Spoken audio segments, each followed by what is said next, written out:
Hello friends, my name is Sunil Kumar. एक बार फिर से मैं आपका स्वागत करता हूं। तो आज हम पढ़ेंगे जैविक आज हम पढ़ेंगे शारीरिक गतिविधियों को प्रभावित करने वाले कारक। जैसा कि मैंने पहले ही लिख के रखा है फर्स्ट कौन कौन से कारक हैं। पहला आ गया जनसांख्यिकी कारक, जैविक कारक, मनोवैज्ञानिक कारक, व्यवहारिक कारक और सामाजिक सांस्कृतिक कारक आ गया। उसके बाद आ गया हमारा पर्यावरण कारक। तो सबसे पहले एक्सप्लेन करते हैं हम। फर्स्ट, जन सांख्यिकी कारक। तो क्या है जनसांख्यिकी कारक? क्या है?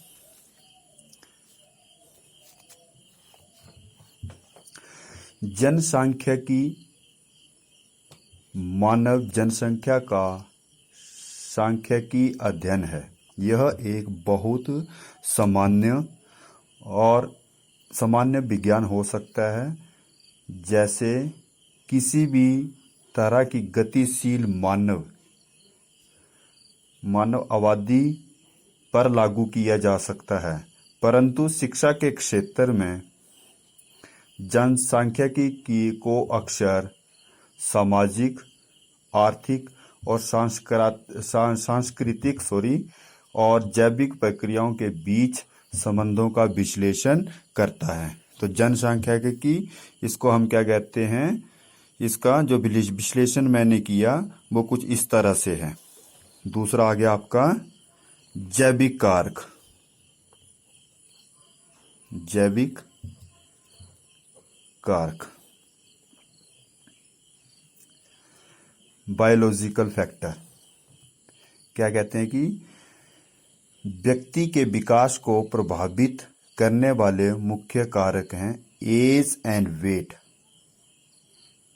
फिर से सुन लीजिए, व्यक्ति के विकास को प्रभावित करने वाले मुख्य कारक हैं एज और वेट, अकॉर्डिंग टू गैरेट। यानी कि अकॉर्डिंग टू जो इसकी जो परिभाषा है वो क्या है? अकॉर्डिंग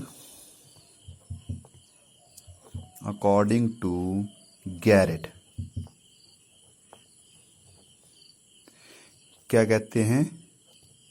सॉरी, ई आएगा, गैरेट। अकॉर्डिंग टू गैरेट की जैविक कारकों का प्रभाव सामाजिक कारकों के प्रभाव से अधिक सामान्य और कम विशिष्ट है, पर किसी प्रकार कम महत्वपूर्ण नहीं है, क्योंकि जैविक कारक ही विकास की सीमा को निर्धारित करता है। ठीक है। उसके बाद कौन सा है आपका? मनोवैज्ञानिक कारक। तीसरा कौन सा है आपका? मनोवैज्ञानिक।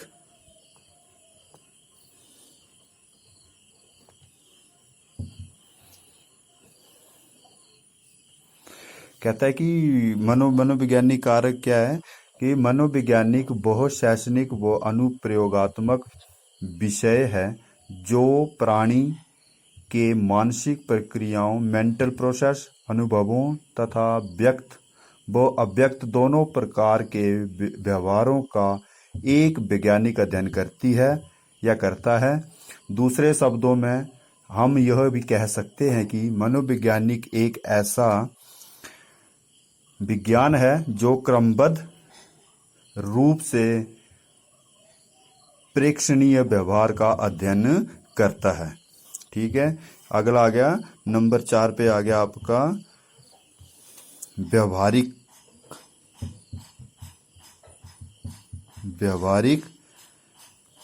कारक। क्या बोलता है व्यवहारिक कारक? क्या बोलता है कि व्यवहार हमारे जीवन का मुख्य उद्देश्य है। जिसका व्यवहार अच्छा नहीं, उसका परमार्थ भी ठीक नहीं कहा जा सकता है। या तो जिसका परमार्थ सही है उसका व्यवहार भी अच्छा होगा, क्योंकि यह दोनों मन के द्वारा होता है। ठीक है। अगर हमारा मन शुद्ध नहीं है तो हमारा व्यवहार भी शुद्ध नहीं होगा। अगर हमारा मन अशुद्ध है तो हमारा व्यवहार भी अशुद्ध होगा। इसलिए कहा जाता है कि अशुद्ध मन न व्यवहार संभाल सकता है, न ही परमार्थ। जबकि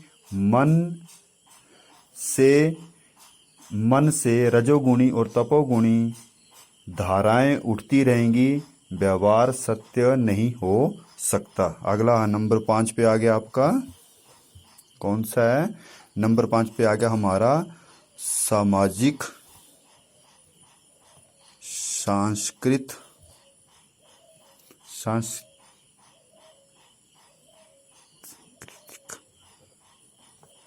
कारक। क्या कहता है कि सामाजिक तथा सांस्कृतिक वातावरण का एक मनुष्य के जीवन पर बहुत प्रभाव पड़ता है। जिस प्रकार एक खिलाड़ी वातावरण अपने आसपास का होता है, उसी के अनुरूप वह अपने आप को ढाल लेता है। उसी वातावरण के लक्ष्य बड़े होने पर उसके व्यवहार में साफ दिखाई देते हैं। लास्ट इज पर्यावरण।